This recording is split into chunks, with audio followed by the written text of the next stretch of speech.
Tuhan dimanapun Anda berada. Tiba saatnya untuk kita memulai ibadah kita pada pagi hari ini. Saya berharap semua kita berada dalam keadaan sehat. Dan saya percaya kita semua berada dalam perlindungan Tuhan. Kita mengambil saat teduh sejenak. Saat teduh dimulai.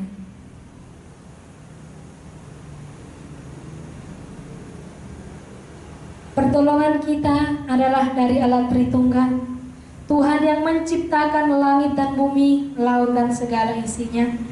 Dan ibadah kita pada pagi hari ini ditapiskan di dalam nama Allah Tritunggal. Biarlah ibadah ini boleh berkenan di hadapannya. Terpujilah Engkau kekal selama-lamanya. Amin. Kita percaya bahwa dalam setiap kehidupan kita tidak akan ragu untuk melangkah, karena janji Tuhan kekal dalam kehidupan kita. Kasih setia Tuhan, ya dan amin untuk hidup kita.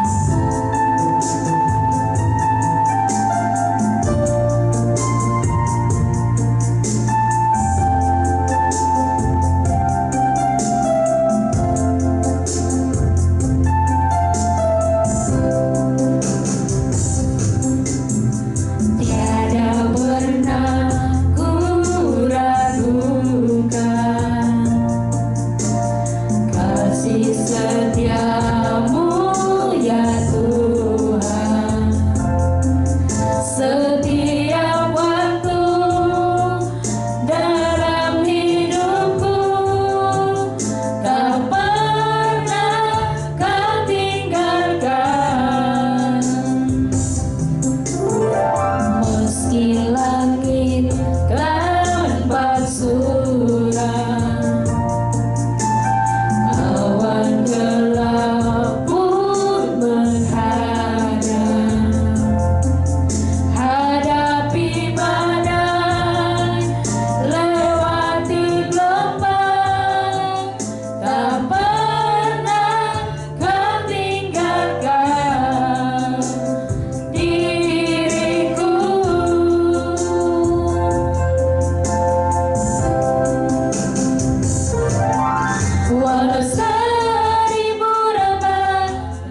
Biarlah ibadah kami ini berkenan di hadapan-Mu ya Tuhan. Biarlah nama Tuhan saja yang dipuji dan dipermuliakan. Kami juga mohon ampun akan kesalahan yang sering kami lakukan ya Tuhan, melalui tutur kata, perbuatan, dan perilaku kami yang sering menyakiti hati sesama kami, terlebih menyakiti hati-Mu yang suci itu ya Tuhan. Ampuni kami ya Tuhan, sehingga nama Tuhan saja yang dipuji dan dipermuliakan. Ini ibadah kami ya Tuhan. Biarlah Tuhan yang memimpin dari awal hingga pada akhirnya. Kami berdoa di dalam nama Tuhan Yesus, penebus dan juru selamat kami yang hidup dan setia. Amin. Mari kita membaca firman Tuhan yang terambil dalam Mazmur 73. Mazmur 73 ayat yang ke-21 hingga ayat yang ke-28. Mazmur 73 ayat yang ke-21 hingga pada ayatnya yang ke-28. Firman Tuhan berbunyi demikian. Ketika hatiku merasa pahit dan buah pinggangku menusuk-nusuk rasanya, aku dungu dan tidak mengerti, seperti hewan aku di dekatmu. Tetapi aku tetap di dekatmu, engkau memegang tangan kananku, dengan nasihatmu engkau menuntun aku. Dan kemudian engkau mengangkat aku ke dalam kemuliaan. Siapa gerangan ada padaku di sorga selain engkau? Selain engkau tidak ada yang kuingini di bumi. Sekalipun dagingku dan hatiku habis lenyap, gunung batuku dan bagianku tetaplah Allah selama-lamanya. Sebab sesungguhnya siapa yang jauh daripadamu akan binasa. Kau binasakan semua orang yang bersinah dengan meninggalkan engkau. Tetapi aku suka dekat pada Allah. Aku menaruh tempat perlindunganku pada Tuhan Allah, supaya dapat menceritakan segala pekerjaannya. Kita mengangkat satu pujian untuk menyambut kebenaran firman Tuhan, bahwa kita tetap memerlukan Tuhan dalam setiap kehidupan kita. Kuperlukan juru selamat.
hati dan kehidupan kita untuk mendengarkan sebagian dari firman Tuhan, untuk kita dikuatkan dalam setiap kehidupan kita, dan selebihnya biar Roh Kudus yang menguatkan kita.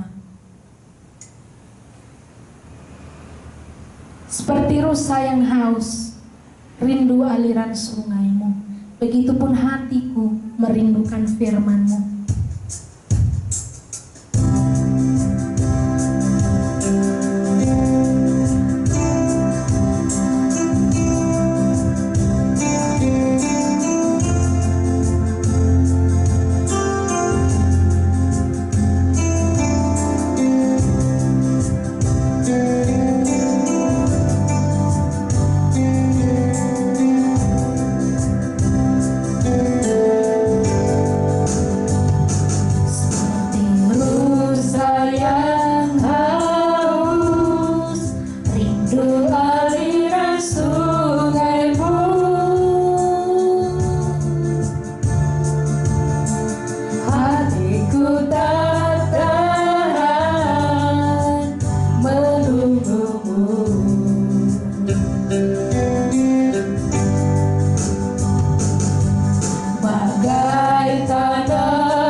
Saya persilakan.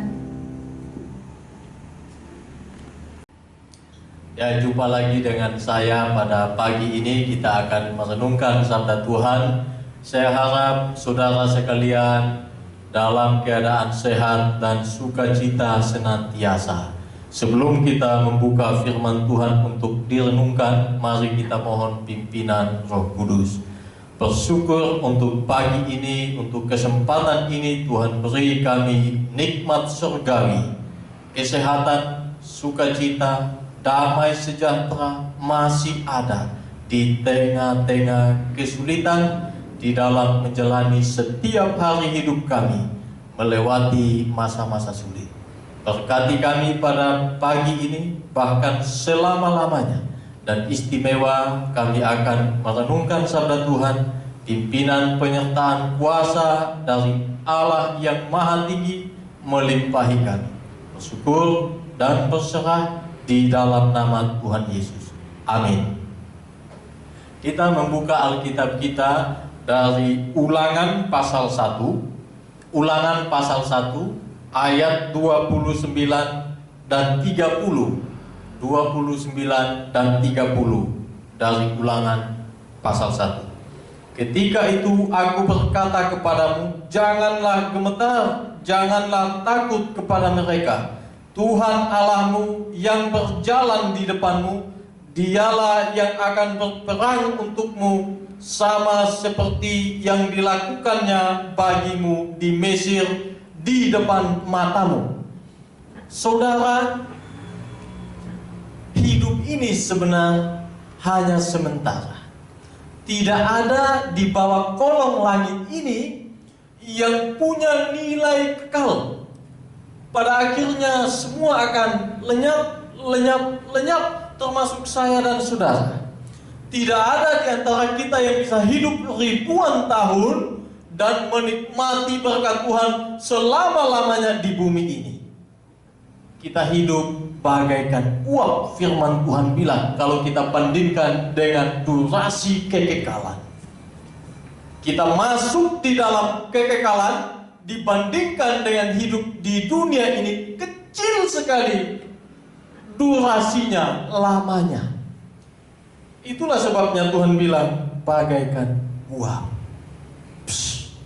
hanya sesaat lalu lenyap. Tapi saudara, kehidupan di dunia ini menentukan kehidupan kita setelah meninggalkan dunia. Penentu dari kehidupan akan datang adalah hidup kita di dunia. So karena itu saudara, kita harus mempergunakan hidup ini dengan baik supaya waktu memasuki kekekalan kita tidak ada di dalam siksaan yang kekal. Tapi sebaliknya, kita ada bersama dengan Bapa, bersama dengan Allah, bersama dengan Kristus Tuhan kita yang sudah mati di kayu salib untuk saya dan untuk saudara. Tapi persoalannya, di dalam masa yang pendek ini dibandingkan dengan kekekalan, banyak kali kita menggerutu, melawan, bahkan menentang Allah. Ini terjadi, saya pikir bukan hanya bagi orang Israel kala itu. Hari-hari ini di dalam melewati masa-masa yang sulit, bisa jadi kita banyak kali jatuh.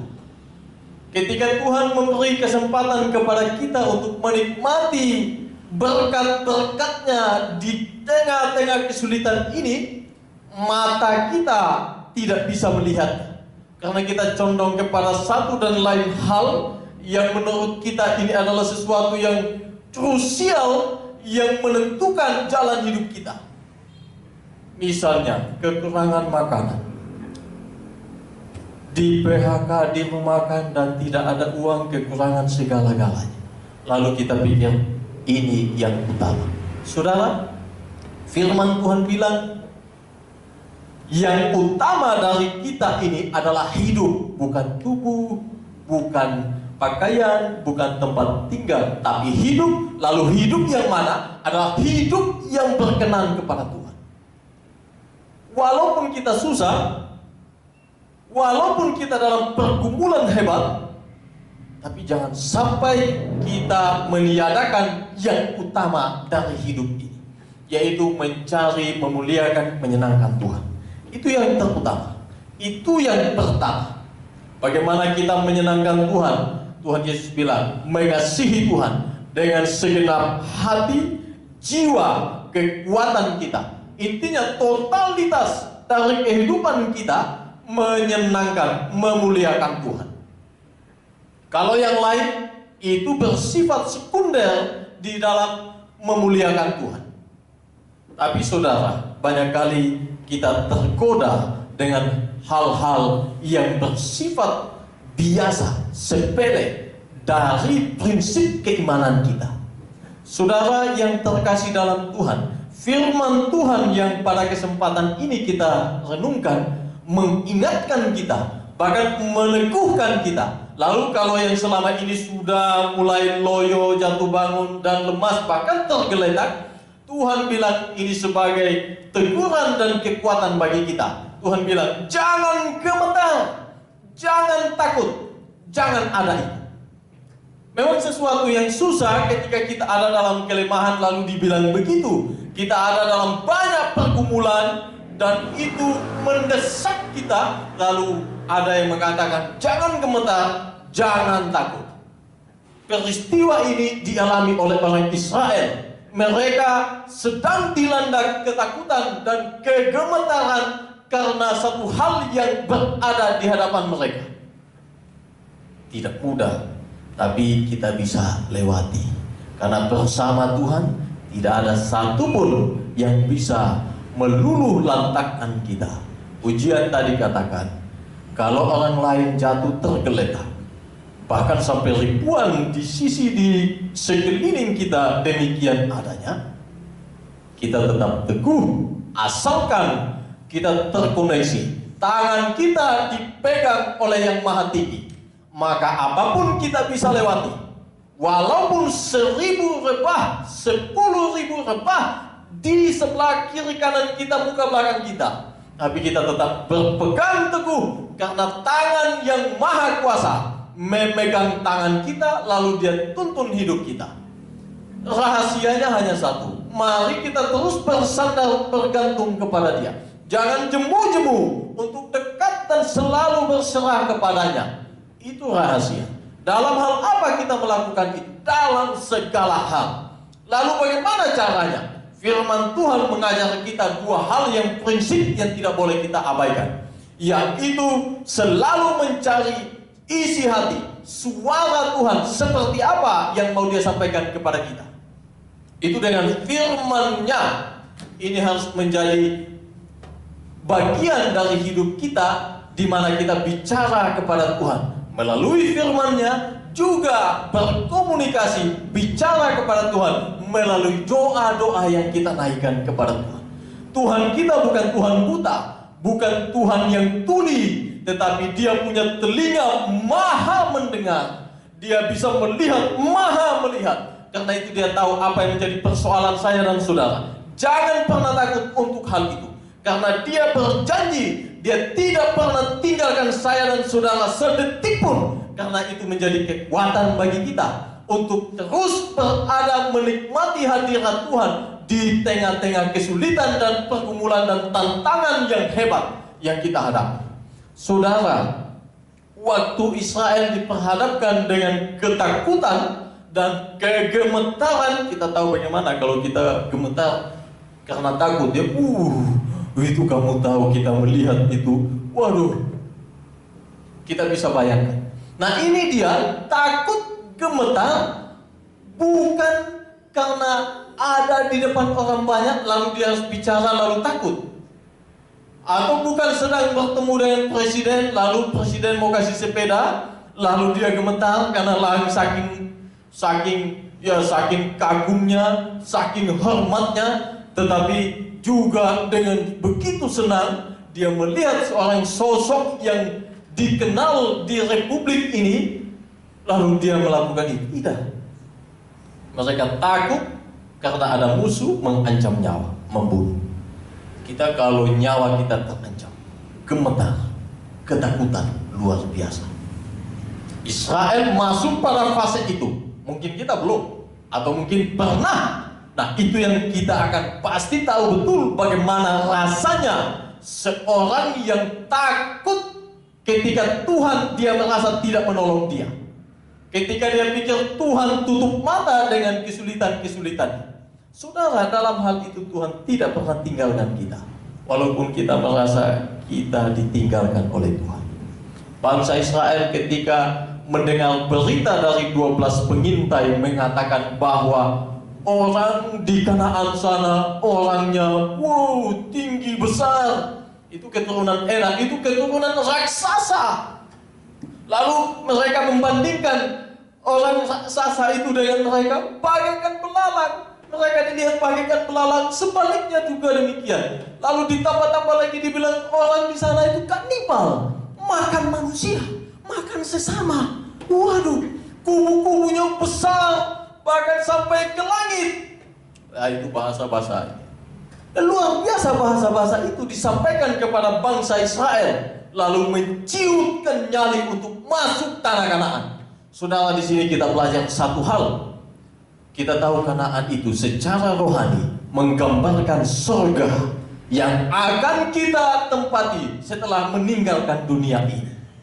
Untuk sampai ke sana kita harus berjalan melewati setiap hari dari hidup kita ini.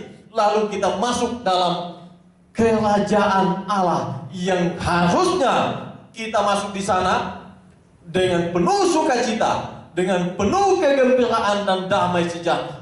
Tapi waktu di dunia ini kita tahu kita akan ke sana. Tapi untuk sampai ke sana mau jalan, aduh, susah sekali.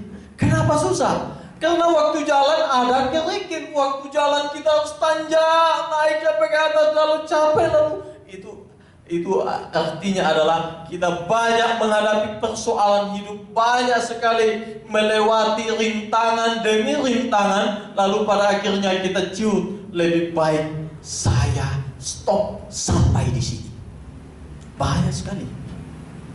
Padahal di sana kenikmatan surgawi sedang menanti kita. Lalu kita melihat sejauh itu, tapi kita pikir ini biasa. Saya susah sekali untuk berjalan sampai ke sana. Saya tertati-tati. Pada akhirnya sudah, saya tidak mau jalan lagi. Bahaya. Bangsa Israel begitu. Ketika diinformasikan kepada mereka bahwa orang yang mendiami Kanaan itu luar biasa besarnya, bengisnya, kejamnya, mereka langsung takut. Kami tidak mau masuk ke sana. Padahal di sana Yosua dan Kaleb katakan penuh dengan susu dan madu. Mereka juga membawa hasil tanah Kanaan dan mereka nikmati. Senang sekali. Ini kadang berita gembira langsung berubah 180 derajat ketika mendengar ancaman semacam ini. Israel mengalami, mungkin kita juga mengalami, khususnya di dalam melewati masa pandemi ini. Saudara yang terkasih dalam Tuhan, kita diajarkan oleh Tuhan pada kesempatan ini, jangan gemetar, jangan takut. Jangan ada gemetar, jangan ada takut. Karena Tuhan memegang tangan kita. Karena Tuhan berjalan di depan kita. Kalau Dia ada di depan kita, maka tidak ada yang perlu kita takuti. Kalau Dia bersama kita, apalagi yang harus kita khawatirkan? Tidak ada satu setan, dua binatang yang bisa merenggut kuasa Tuhan dari kita, yang bisa melepaskan kita dari keajaiban kuasa Tuhan yang membentengi kita. Tidak ada. Karena itu tidak perlu takut. Tapi juga hati-hati. Karena antara takut dan waspada, khawatir dan waspada, orang melihatnya beda-beda tipis. Khawatir beda dengan waspada. Khawatir beda dengan orang yang berbijaksana, lalu dia mengetahui langkah apa yang harus dia ambil. Contoh ketika kita melewati masa-masa pandemi ini. Jangan karena kita bilang saya tidak takut, saya punya Tuhan. Betul, Tuhan Maha Besar. Dia pasti menjaga kita, tidak pernah meninggalkan saya dan saudara. Tapi jangan karena kita punya keimanan semacam itu, lalu kita pikir kita bisa seenaknya melakukan apa saja. Khususnya, sekali lagi, waktu kita melewati masa-masa sulit di tengah pandemi ini. Kalau pemerintah bilang jaga jarak, lakukan itu. Kalau pemerintah bilang pakai masker, cuci tangan sesering mungkin, kita harus lakukan. Karena itu adalah baik untuk saya dan saudara, untuk kita. Jangan dibilang kita jaga jarak, mepet terus. Lalu kita ada di tempat ramai senantiasa. Tidak mengenal perintah itu karena alasannya saya punya Tuhan. Dia lebih besar daripada corona. Hati-hati. Jangan pikir tidak ada anak Tuhan, tidak ada orang Kristen yang tidak terkena corona. Ada banyak. Ada banyak yang terkena itu. Saya tidak bilang itu karena mereka terlalu acuh tak acuh dan punya keyakinan terlalu besar. Tapi itu cukup untuk menjadi refleksi bagi saya dan saudara. Bahwa anak Tuhan sekalipun diizinkan oleh Tuhan untuk terkena itu. Apalagi kalau kita malas tahu, itu bisa berbahaya bagi kita. Nah, sama seperti bangsa Israel ini, kalau kita membaca seterusnya dari pasal 1 ini, kita akan menemukan sikap atau respon Israel setelah mendengar perintah Tuhan yang mengecam mereka, firman Tuhan yang datang kepada mereka dan mengecam perbuatan mereka yang takut luar biasa itu. Apa mereka buat? Tadi takut luar biasa, tidak mau masuk ke sana, kami tidak mau masuk, takut masuk di sana, mati kita yang mau cari mati masuk di sana. Itu sebelum, lalu firman Tuhan datang mengecam, lalu rasa takut itu menjadi terlalu berani, lalu mereka bilang, wah, kita telah berdosa kepada Tuhan, karena itu mari kita serang, kita masuk di dalam Kanaan, masuk ke tanah Kanaan. Kita menyerang orang Amalek, karena mereka yang menguasai pegunungan dan Kanaan beberapa bagian. Mari kita masuk ke sana. Lalu apa yang terjadi? Banyak yang terbunuh karena itu tidak diizinkan oleh Tuhan. Mereka ke sana karena terlalu baper. Sebelumnya Tuhan bilang, kamu memang pengecut, jangan takut, jangan gemetar. Tapi karena firman Tuhan terlalu tajam untuk disampaikan kepada mereka, mereka bilang, kalau begitu, ayo besok kita masuk ke Kanaan. Pada akhirnya apa yang terjadi? Waktu mereka masuk sana, banyak yang tewas, banyak yang mati. Nah, yang dimaksudkan di dalam bagian ini, khususnya juga di dalam melewati masa pandemi ini, COVID-19 ini adalah supaya kita menggunakan hikmat yang Tuhan kasih, menggunakan mata hati yang Tuhan beri untuk mengambil keputusan dengan bijaksana dan dengan tepat, lalu kita bersikap, bertindak dengan tepat pula. Itu yang dimaksudkan di dalam bagian ini, sehingga kita tidak sembarang melangkah, tapi melangkah dengan penuh bijaksana melalui pertimbangan hikmat yang Tuhan kasih kepada kita dan mencari kehendak Tuhan, apa mau Tuhan di dalam bagian-bagian hidup kita ini. Itu yang saudara kita perlu perhatikan, supaya kita tidak pikir bahwa ketika kita menjaga jarak atau ketika melihat anak-anak Tuhan lain menjaga jarak, mereka mengatur dan mengikuti protokol kesehatan yang disampaikan oleh pemerintah, lantas kita terlalu khawatir, terlalu takut. Tidak juga. Karena mereka kombinkan antara hikmat yang Tuhan kasih dan iman percaya yang luar biasa. Kita harus melakukan dengan maksimal tugas tanggung jawab kita, tapi juga tetap mempertimbangkan protokol kesehatan yang diberikan oleh pemerintah. Selain itu, kita terus tetap berjalan di dalam jalan Tuhan tanpa takut, tanpa khawatir. Walaupun ada banyak tantangan, ada banyak alasan yang buat kita untuk angkat tangan, tidak bisa lagi, atau banyak alasan yang membuat kita mau meninggalkan Tuhan karena kita pikir Tuhan tidak adil. Tapi saudara, dari sini kita belajar bahwa Tuhan masih jaga kita. Sampai hari ini kita masih boleh menikmati nafas hidup. Kita masih sehat, kita masih ada sebagaimana kita ada sampai detik ini. Karena Tuhan jaga saya, Tuhan jaga saudara. Karena itu mari kita gunakan waktu dengan baik, dengan maksimal dalam menyenangkan hati Tuhan, dan juga melakukan yang terbaik dari yang seharusnya kita lakukan. Tuhan berkati kita semua, tetap sehat. Tuhan berkati. Amin. Bapa di sorga, kami bersyukur untuk kesempatan yang Tuhan beri bagi kami untuk menikmati firman. Berkati kami, ampuni segala salah dan dosa kami, dan kiranya Tuhan pimpin kami setiap hari, berkenan menjauhkan kami dari segala mara bahaya sakit penyakit, dan lebih lagi kami ada di hadirat Tuhan, menikmati kemurahan Tuhan, sehingga menghilangkan kegentaran, rasa takut, kekhawatiran lenyap dari kami masing-masing. Berkati kami semua, di dalam nama Tuhan Yesus kami berserah. Amin. Mari kita memberikan persembahan untuk Tuhan. Kita berikan yang terbaik untuk Tuhan. Karena itu baik, karena Allah itu baik dalam kehidupan kita.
surga, kami bersyukur sampai hari ini kami masih sehat, masih menikmati berkat-berkat Tuhan, masih boleh menikmati firman bahkan ibadah yang ada.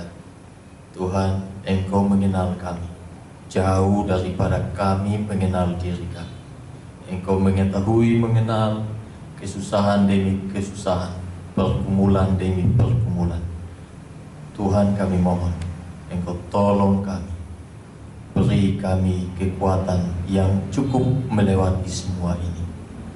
Jangan biarkan kekhawatiran, kegentaran, kegelisahan menguasai kami.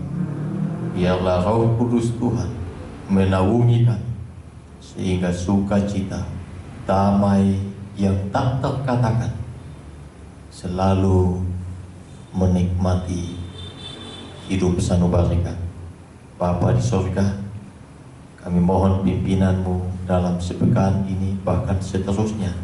Tuhan yang membentengi, menyerahkan umat Tuhan, jemaat GSRI dan pasar dimanapun berada.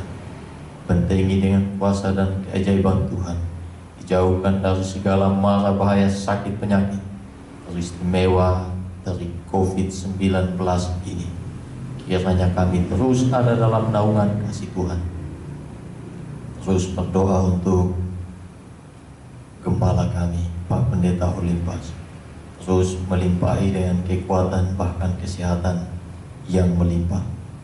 Kiranya dapat melaksanakan tugas dengan maksimal. Juga keluarganya berkati, juga segala rencana Tuhan pimpin, bahkan majelis para pelayan dan bagian-bagian ditopang oleh Tuhan dan beri hikmat bijaksana sehingga terus melaksanakan tugas pelayanan walaupun ada di masa-masa pandemi ini. Bapa di surga, menyerahkan bangsa dan negara kami, Tuhan pimpin dan topang. Kiranya hikmat dan kebijaksanaan dilimpahkan kepada Bapak Presiden Jokowi, para menteri dan jajaran, sampai kepada aparat pemerintahan yang ada di pelosok-pelosok. Berkati supaya mengambil keputusan tepat teristimewa di dalam menghadapi penyebaran COVID-19. Berkati roda ekonomi dan segala sesuatu yang berkaitan di dalam berjalannya pemerintahan ini kami serahkan dalam pimpinan Tuhan. Kiranya Tuhan jaga, topang bangsa kami yang kami cintai ini. Bapa di surga, kami juga menyerahkan akan segala gereja Tuhan dimanapun berada. Kiranya topangan cinta Tuhan melimpah dan terus kuat, teguh di dalam iman dan kekuatan kasih dalam melewati masa-masa sulit ini. Berkati kami semua Tuhan. Juga kami menyerahkan para medis istimewa yang dengan sungguh hati melibatkan diri dalam menangani kasus-kasus COVID-19.